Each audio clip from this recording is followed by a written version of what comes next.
Alright, as a baseball fan, I really love it when guys perform at historically high levels, like Josh Hamilton's week, May 7th through the 13th, 2012. He had 9 home runs in this week. I saw a few of the games. Everyone knows I'm going to go over a few things, and right now he has 18 home runs through 34, 35 games. And that's more than Bonds, because Bonds had 14 home runs through 34 games in '01. A season where that was my first hardcore season where I followed baseball, and that summer was amazing. I'm gonna compare those two, but no, Josh Hamilton. Everyone knows his history. I don't want to get too much in depth in that. He's not completely reliable, durable, but enough to and enough of a talent to sign. He's in his contract year, and he wants a 4 or 5 year deal. I think they were saying, and he's 31. He's about to turn 31 this week. He's definitely worth it at top notch, $20 million, because he's played like 120, 130, 159. But his injuries will be like freak injuries, but he's just one of those injury-prone guys. But the talent outweighs the risk. And they should have just, instead of signing Yu Darvish to over 100+ mil, obviously Yu Darvish is a freak of nature, and they're one of the best teams. And look at his freaking lineup. Look at the Texas Rangers lineup. But they could have gone with C.J. Wilson, who's a complete vet and a lefty. But they did have Derek Holland and Matt Harrison, so I understand why they got the big power righty. 2 World Series in a row. Tigers almost snuck in before him, but we lost our start with Verlander and got behind the 8 ball in that ALCS last year, 2011. But anyway, Josh Hamilton hit 4 home runs in one game. Let me go over these stats for historical purposes. May 7th, he went 1 for 4 with a 2-run home run. And then May 8th is when he went 5 for 5 with 4 home runs, 4 runs, 8 RBIs. All of them were 2 home run shots. Then they had a rain delay. They didn't even play. Oh my God. Then in the rain delay, no, listen to this. They freaking, he like ran and he did like the slip and slide thing. I think I've seen him do this before. But he slid like head first. That's the same position he slid head first in Detroit last year when he I forgot what happened. What did he do? Like sprain his shoulder or something stupid because he's always getting injured. And but yeah, I don't know why they let him do that. But they were like, oh, it's his contract year. Instead of him having a celebratory beer, let's let him feel alive by doing the slip and slide. And then the next day he went that was a doubleheader, and the next day he went 2 for 8 in the doubleheader with a home run. And then the Friday after that, they played the LA Angels, who just signed Pujols this year, and he went 3 for 4, 3 runs, 2 home runs, 2 RBI. And then the Saturday, Fox Saturday Baseball. I freaking love watching Fox Saturday day games. I freaking love it. He hit a solo shot in that. He also had 3 strikeouts. I saw that game. Matt Vasgersian called that game. Then in Sunday Night Baseball, he went 2 for 5. What an insane week. But he's never hit more than 32 home runs. He hit 32 home runs exactly in 2010, his MVP year, with 100 RBI. They should have gave it to Miguel Cabrera, but they gave him the benefit of the doubt because of injury, so they ended up electing him anyway. So, anyways, like I was saying, he missed like the Toronto series a few weeks ago, so he's not even going to touch Bonds' record. Let's go over this. Through 34 games, he has 18. Bonds had 14, but Bonds was only hitting 276. And he also hit in San Francisco.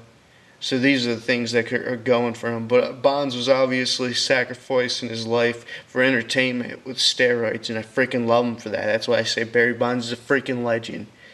I miss the steroid ever. Oh my God, chicks dig the long ball.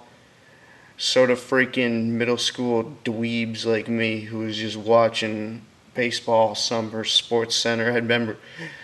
I would go to bed because it would be like 12 o'clock, or I'd be like 12, and they'd be playing on the West Coast, and I'd wake up, watch Sports Center the next day, and hit balls up behind my backyard, watching Bonds' home run chase. He would literally hit them like every day, every other day. 73 home runs in '01. Hamilton, he's not. He's gonna. I don't even know what Bonds. Let me see these stats. Look at these. By June 1st, Bonds had 30 home runs. It's conceivable, but obviously, like I said, the steroids adds some pop to your bat. But Hamilton's gonna bat. It hasn't even heated up yet around the AL, temperature-wise on Earth, and once it heats up, it's gonna be flying out even more in Texas and everywhere else, Detroit, and let's see here. He had 30 by June 4th. He had 29 by June 1st. This is Bonds in '01. 40 by July 12th around the All-Star break. 50 by April 11th. But Hamilton, he always has these games off. He has a nick here, bruised rib here, and the steroids helps you get back sooner. So I don't see Bonds really. I don't see him touching the Bonds record. It's just a different era, and the pitchers have obviously have stepped up a notch around the league. You see all these, it's almost like comparable to the dead ball era, not really, but a modern day dead ball era with all these no hitters and whatnot. But anyway, Sosa only had 7 home runs in '98. And McGwire had 13 through 34. Can you believe Sosa only had 7 home runs? Like Josh Reddick for the Oakland A's has 7 home runs right now. I think he has 8. And unbelievable. And Sosa ended up with 66. And Maris ended up with 61. He only had 7 also. He had the same as Sosa through 34 games. McGwire had 13, like I was saying. Oh man, you gotta love the long ball. And then in spring training, remember, I'm gonna go over this. Spring training when Josh Hamilton drank a beer, and then he had a buzz, and he was like feeling his oats, and he called up Ian Kinsler, and then they had a press conference about Josh Hamilton having a buzz like the next day. It was like the funniest thing ever Texas did. And he's like, yeah, I'm good about hiding my buzzes. Because he was like, I had like 2 or 3. Then I called Ian so I would have a support system, just someone to talk to so I wouldn't go any farther. But Ian Kinsler, if you've ever heard him talk, he's a total freaking dweeb. He's a total good kid, good jock. Probably he's never even smoked a cigarette in his life. And he like didn't even notice, of course, because he's probably never even been around anyone that drinks. Ian Kinsler's a pretty good player, though. I would love to have his God-given talent. He was another guy who was really injury-prone, remember, for a number of years in the second half of the 2000s. Now look at him. He's playing over 130 games. I mean, it's not like Hamilton's going to be gone for the whole he's not like injury-prone to where he'll be gone for a whole season. And he's 31, give him 5 years. Cecil Fielder performed up. That's when Prince Fielder's deal ends up when he's like 37 or whatever. Traditionally, let's just say Josh Hamilton is special, but traditionally after 34, 35, it's just natural. After that long winter, you just don't have the bat speed that you did when you were in your early 30s. Just no way. It's just over like that pretty much. You just got to call it like that. And also in 2012, Carlos Beltran, one of the most underrated players. He's been really injury plagued with bad luck the past few number of years since halfway through '09. Unbelievable. He has 13 with the Cardinals so far, and Pujols only has 1 in the first year of his 10-year deal.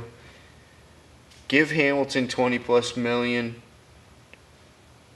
And he did an interview. He's like, "Yeah, I have a support system, but yeah, it won't be hard to stay. It's not like they're like holding my hand the whole way through. So I don't know. In the off season, he was like, he was so freaking sober. You should have heard him. He was like, I don't know the Rangers anything. They were giving him all these other opportunities. I'm not gonna say that the Texas Rangers are like there for him nonstop and have pampered him like he's Daisuke or something. They haven't. So he really doesn't owe the Rangers anything. So he can walk, really. But why would you want to leave that lineup, honestly? But he got to get his. You got to get yours, you know. But if they get a championship, maybe they might just let him walk, which would be pretty retarded. No way. If he keeps up like a pace like this, $10 he said he only ends up with like 38, 42 home runs, somewhere in that fringe area, late 30s. And look at the guys, what guys would put up in the 2000s, even like around 07, 08, like Fielder was even hitting like 50 home runs. These guys aren't even coming close to that, like I was saying. Like all around the pitching level around the majors is at a high level. Guys aren't even coming close to those numbers. Like 40 is like dynamite. 40 will get you like the home run crown nowadays. It's like, what the hell? Is he better than Matt Kemp? Yes, on his best day, he is better than Matt Kemp, actually, but not all the way around. Matt Kemp has got the legs and the bat. So Matt Kemp is definitely still the best player. But if you can hit like that, like if he like keeps on soaring at these levels, it's gonna be awesome to watch. But the 01 season was just special. There's no way. It's just every single day. It's just such. It was just amazing watching those Barry Bonds highlights in 2001. Anyway, this was JBM. If I have any other thoughts, I'll write them in captions or whatnot. Subscribe for more sports discussion. And check out my Olympic discussions coming up this summer 2012 in London.